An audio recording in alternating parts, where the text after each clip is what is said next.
Israel और Hamas के बीच शुरू हुई जंग ने अब एक भीषण रूप ले लिया।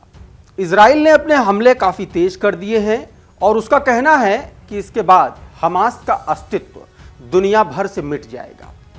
हमास अब सोच रहा होगा कि इजराइल पर हमला करके उसने कहीं कोई बहुत बड़ी भूल तो नहीं कर दी। इजराइल ने 3 तरीकों से हमास की कमर तोड़ दी है। इससे उबरना उसके लिए बड़ा मुश्किल होगा। इजराइल और हमास जंग के बीच कुछ शब्दों का जिक्र बार बार आ रहा है, जिसे आपने कहीं न कहीं किसी न किसी खबर में पढ़ा होगा, किसी न किसी वीडियो या न्यूज़ में ज़रूर देखा सुना होगा। जैसे इजराइल और फिलिस्तीन। फिलिस्तीन देश नहीं है तो फिर क्या है? यरूशलेम किसका नाम है? गाजा पट्टी और वेस्ट बैंक कहाँ है? ये क्या है? मोसाद क्या है? तो हमने सोचा आपका भी परिचय इन शब्दों से कराया जाए, इनका मतलब और विवाद में इनकी रेलेवेंसी क्या है, आइए समझते हैं। नमस्कार, मेरा नाम प्रशांत है और आप देखना शुरू कर चुके हैं डेली लाइन का एक्सप्लेनर। चलिए इजराइल से ही शुरू कर लेते हैं। दरअसल इजराइल वेस्ट एशिया के भूमध्य सागर के पूर्वी किनारे पर बसा एक देश है। इजराइल की स्थापना मई 1948 में हुई थी। उससे पहले तक ये पूरा इलाका फिलिस्तीन के नाम से जाना जाता था। यहूदी और अरब दोनों यहाँ साथ साथ रहते थे, मगर इनके बीच कभी सामंजस्य बन नहीं पाया, इनकी कभी बनी नहीं। फिर आया नवंबर 1947। 1947 में यूनाइटेड नेशंस ने फिलिस्तीन के बंटवारे का प्रस्ताव लेकर के आया। यूनाइटेड नेशंस इसमें 2 देशों का प्रावधान था, यहूदियों के लिए इजराइल और अरब लोगों के लिए फिलिस्तीन। 14 मई 1948 को इजराइल देश बन गया, मगर फिलिस्तीन देश अभी तक साकार नहीं हो सका। तो फिर फिलिस्तीन अगर देश नहीं है तो क्या है? एक देश की जो परिभाषा होती है उस हिसाब से फिलिस्तीन आज के अस्तित्व में कोई देश नहीं है। यूएन ने इसे नॉन मेंबर ऑब्जर्वर स्टेट का दर्जा दे रखा है। यह जनरल असेंबली की डिबेट में हिस्सा तो ले सकता है, लेकिन फिलिस्तीन को वोटिंग करने का अधिकार नहीं। फिलिस्तीन इजराइल की पूर्वी सीमा पर बसे वेस्ट बैंक और दक्षिण सीमा पर बसी गाजा पट्टी से मिलकर के बना हुआ है। इंटरनेशनल कम्युनिटी फिलिस्तीन लिबरेशन ऑर्गेनाइजेशन यानी कि पीएलओ को आधिकारिक प्रतिनिधि के तौर पर माना जाता है। फिलिस्तीन का पीएलओ को फतह मूवमेंट लीड करता है, मगर उनका वेस्ट बैंक के कुछ इलाकों को छोड़कर और कहीं कंट्रोल नहीं है। इस बीच आपने गाजा पट्टी का भी नाम कई बार सुना होगा। वो क्या है? दरअसल गाजा पट्टी इजराइल की दक्षिण पश्चिमी सीमा पर बसा हुआ है। इसकी दक्षिणी सीमा इजिप्ट से लगती है। गाजा पट्टी में लगभग 23 लाख लोग रहते हैं। राजधानी का नाम है गाजा सिटी। गाजा पट्टी को इजराइल ने ब्लॉक कर रखा है। अंदर जाने और बाहर निकलने के लिए भी परमिशन लेनी पड़ती है लोगों को। गाजा स्ट्रिप में हमास का पूरी तरीके से कंट्रोल है। अभी उसने वहीं से इजराइल पर हमला किया है। 2006 में हमास ने गाजा का पूरा कंट्रोल अपने हाथों में ले लिया था। फिर इजराइल के खिलाफ हिंसा शुरू की। तब इजराइल ने अपनी गाजा बॉर्डर पर ऊंची ऊंची दीवारें बनवाई, डिफेंस सिस्टम को मजबूत किया और बॉर्डर क्रॉसिंग के जरिए निगरानी रखने लगा।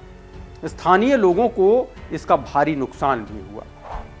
जेरूसलम, इसके इर्द गिर्द ये पूरा विवाद सिमटा हुआ है। जेरूसलम ईसाइयों, यहूदियों और मुस्लिमों तीनों धर्मों के लिए बेहद पवित्र स्थान है। इसलिए इजराइल और फिलिस्तीन दोनों ही इस पर अपना अपना दावा पेश करते हैं। ये पूरे शहर को अपनी अपनी राजधानी बताते हैं, हालांकि किसी का दावा पुख्ता नहीं है। जेरूसलम में ईसाइयों के मुताबिक ईसा मसीह को इसी शहर में सूली पर चढ़ाया गया था। मुसलमानों के मुताबिक पैगंबर मोहम्मद जेरूसलम से ही जन्नत गए। यहूदियों के मुताबिक उनका फर्स्ट एंड सेकंड टेंपल यहीं बना। सेकंड टेंपल की एक दीवार आज भी बची हुई है, ऐसा दावा यहूदियों का है। जेरूसलम की पॉलिटिकल अहमियत क्या है ये भी समझ लेते हैं। दरअसल इस शहर के 2 हिस्से हैं, ईस्ट और वेस्ट। 1948 में हुए पहले अरब इजराइल युद्ध के बाद वेस्ट जेरूसलम इजराइल के पास आया, जबकि ईस्ट जेरूसलम जॉर्डन के पास चला गया।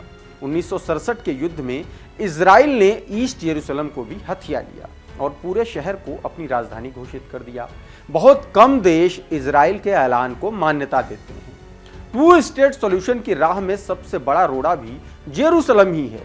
फलस्तीन की मांग करने वाले इसको अपनी राजधानी बनाना चाहते हैं, मगर इजराइल पीछे हटने के लिए तैयार नहीं। अब बात करते हैं उस मस्जिद की जिसको लेकर के ये सारा विवाद छिड़ा हुआ है, अल अक्सा मस्जिद। इसका क्या इतिहास है ये भी समझते हैं।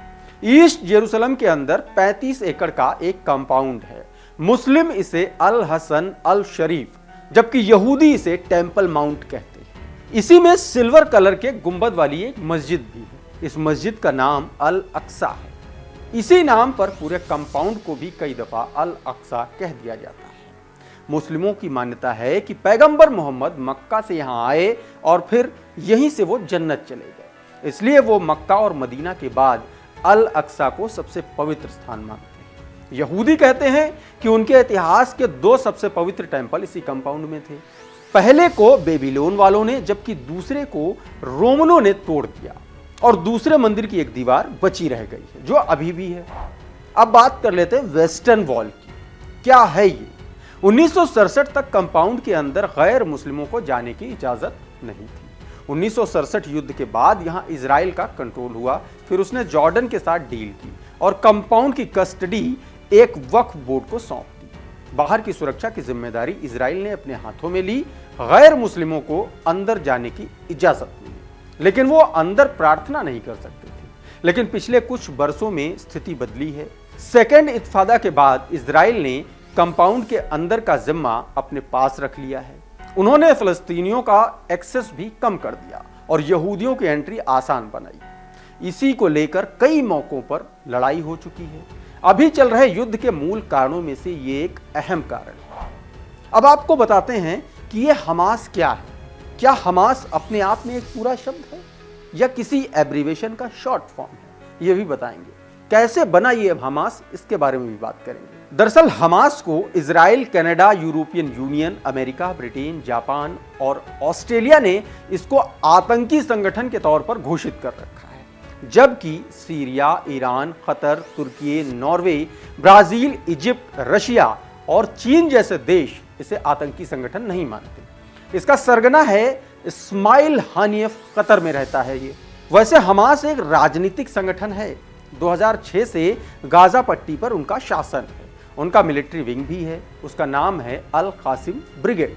इसको मोहम्मद दाइफ संभालता है। हिंसा में यही ब्रिगेड शामिल रहती है। हालांकि यह सिर्फ दिखावे की बात है।